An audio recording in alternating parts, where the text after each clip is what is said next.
Hi everyone! Welcome to Lauren's ScrapLot.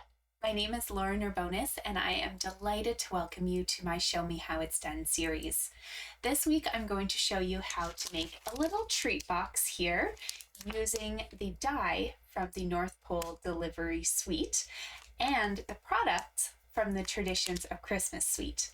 Now, this past weekend, I held my annual all-day winter retreat. I host one of these in the winter and one of them in the spring here at my house in Edmonton, and I do have to-go kits as well. And this was a little treat pouch that I gave to all of my attendees just to thank them for coming. So inside was a set of the sequins from the Traditional Labels Suite, the deer dots from the North Pole Delivery Suite, and this little adorable box full of embellishments from the Greetings for You ephemera pack, because then they didn't have to do a bunch of embossing of their sentiments. They could easily add these onto their projects. Now, if you stick around to the end of the video, I will show you the 8 projects that we did at the class, and I'll also tell you how you can still participate in receiving tutorials for those, even though the class has passed. So I'm going to move this to the side here, and we're going to focus on this great little die here. Oops, there we go. My alarm just went off, and that's fine. I just needed to know what time it was. Okay, so this die is rather large. It's part of this Jolly Delivery bundle.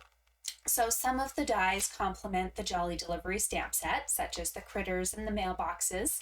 And then this die creates the box that we're going to make today. You can see it's relatively small in size, but it does fit a little Rittersport, not the full 3x3 ones, but those mini ones you can buy, or some of those Cadbury mini chocolates. You can put a tea bag in there. You can put whatever you want. It's just very cute and adorable. And there are 3 dies that I want to highlight here up at the top. You can actually adjust what your little frame looks like in the top of the die. So this piece actually comes out, and I wanted the circle look. But if you were perhaps using Valentine's paper, you could have a little heart close to the box, or you could have a little star. And you'll see what I mean in just a second when I show you the paper. But this is the suite that I'm using today. And we use that for half of the day at my all-day retreat, and then the Traditional Labels for half of the day at the other retreat. So you can see there's 3 little dots here on the die. You need a piece of either Post-it or tape. This is Post-it note tape that I've gotten from Amazon. I'll try to put the link in the description for you. I don't get any commission, blah, blah, blah, all of that. It's just, if you want it, I'll put the link in there. So you have to attach the piece that you actually want your clasp to show. And then I went ahead and I cut that out using the Traditional Labels paper. So this paper, you can see up here in the top, there's my circle die. Cuts all in one shot. It will even do the embossed lines for you. So I just thought I wouldn't make you guys dizzy watching me roll that through. It just goes in one shot. However, I have a little tip for you. If you try to feed this die straight through your cut and emboss machine, you'll find it's too wide. So what I suggest is cutting or using a 6x6 piece of paper, because this kind of helps you cue yourselves to turning the die in that amount of space, and you have to actually put the die in diagonally. Okay, so if you're trying to put it in up and down, or for sure side to side, it will not fit. So you can go like this on a piece of 6x6, and you can see that we have magically made that fit onto the working space of your cut and emboss machine. So just a little tip for you guys. This is really easy to put together. So I'm just going to kind of fly through those instructions for you, and then we'll get to those sneak peeks. This will be a very quick and easy video. So folding on all of those lines is quick and simple if you've got a bone folder. I do suggest being very gentle, because of course you don't want to rip anything, especially if you're using a designer paper. They're a little thinner than a cardstock would be, but they're pretty because when you open it up, there's a pattern both in the front and the back. So go all the way around, doing all your lines there.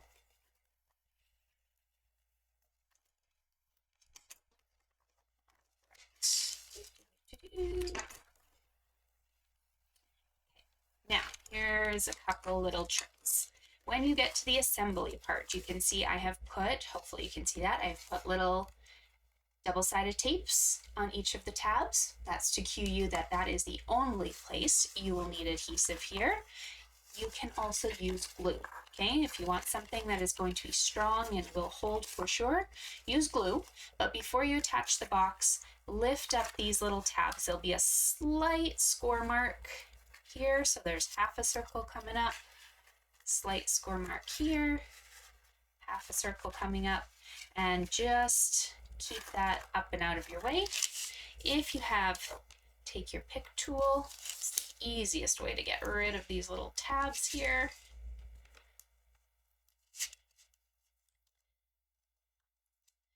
There we go. Okay, assembly on its way. So the box itself is pretty easy to assemble. You can decorate it however you wish, and I actually will be showing you one more version of this box using the North Pole delivery suite, so it'll give you another idea just from looking at that. Inside these boxes, like I said, I've put all but one of the pieces from my little collection. If you purchase the, let me show you it.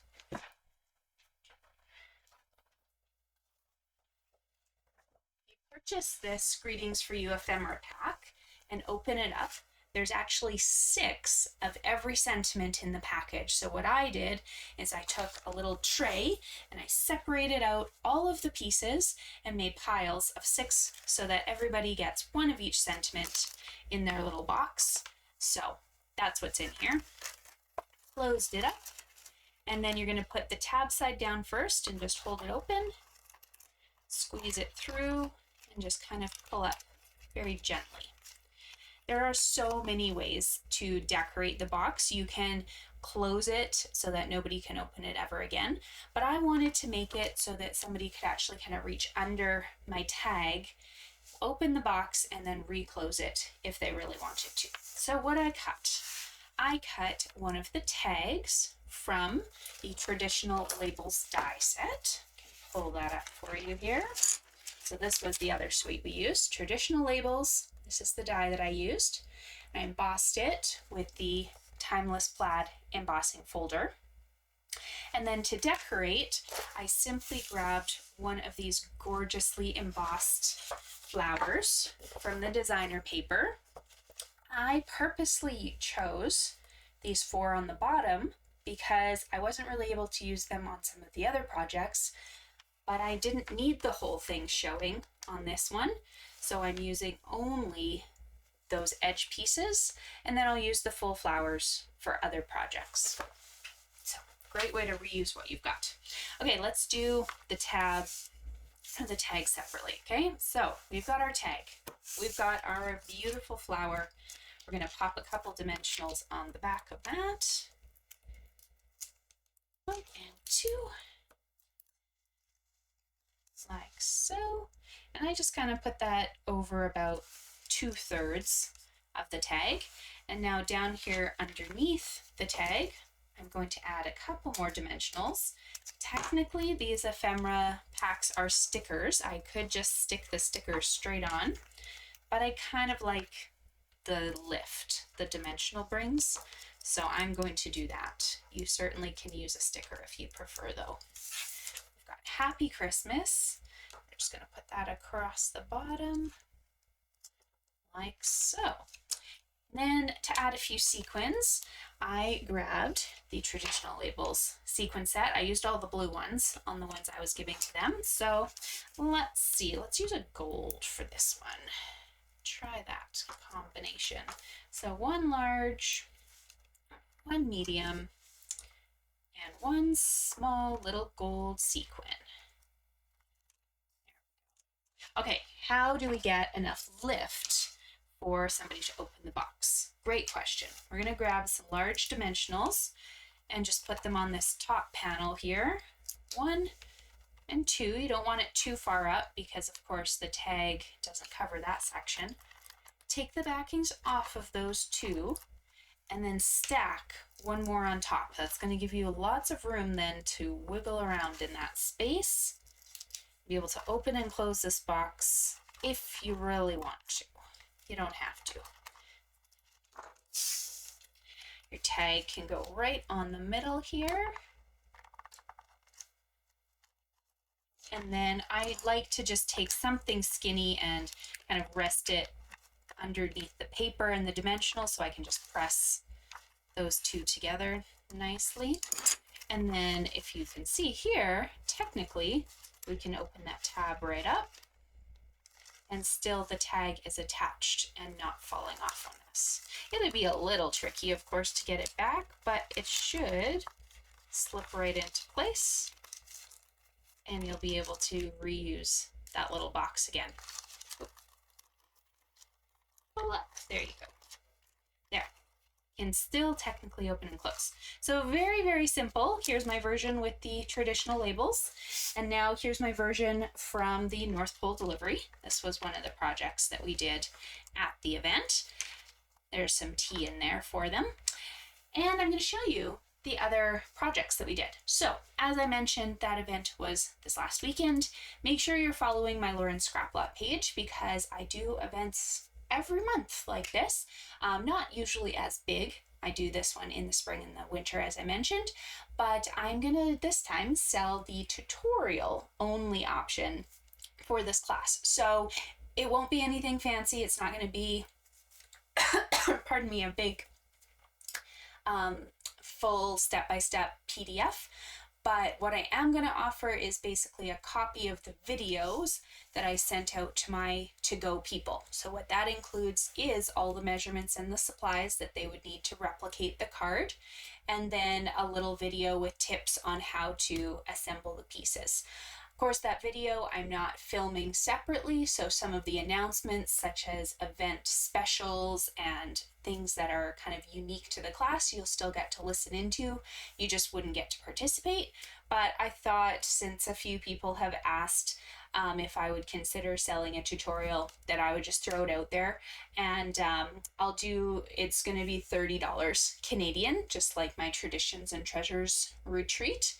And so yeah, if you're interested, let me know and just send me a private message and I can get you connected with those videos for this class. And in the description on those videos would be the links and measurements and supplies. So not all of these are available as show me how it's done videos, but a couple of them are. So if you don't want to buy the tutorial, you can still take advantage of seeing what we made. So this one is a show me how it's done video. You can go find that in my archives. It's a little wine tag or a gift tag.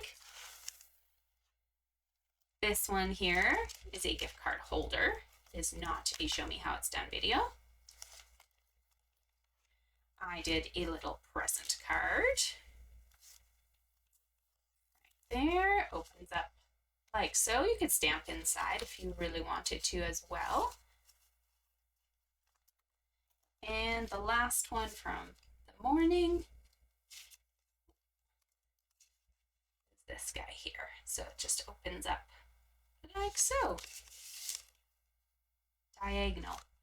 Then for the afternoon, we did the Jolly delivery and North Pole delivery. So there's that little box. Here's a little fun fold card you can peek at. Dog card and a Concerta card as well. So there you go. Lots of fun things. That's all the sneak peeks. And back to our project for today. Hopefully you'll have fun with this die if you've ordered it, and my video gave you a few tips on how you can use it. And if nothing else, I hope it just brought a little smile to you guys. Have a great day, and I will see you on Thursday evening for the Great North American Stamping Show, and next Tuesday for another edition of Show Me How It's Done. Bye, guys.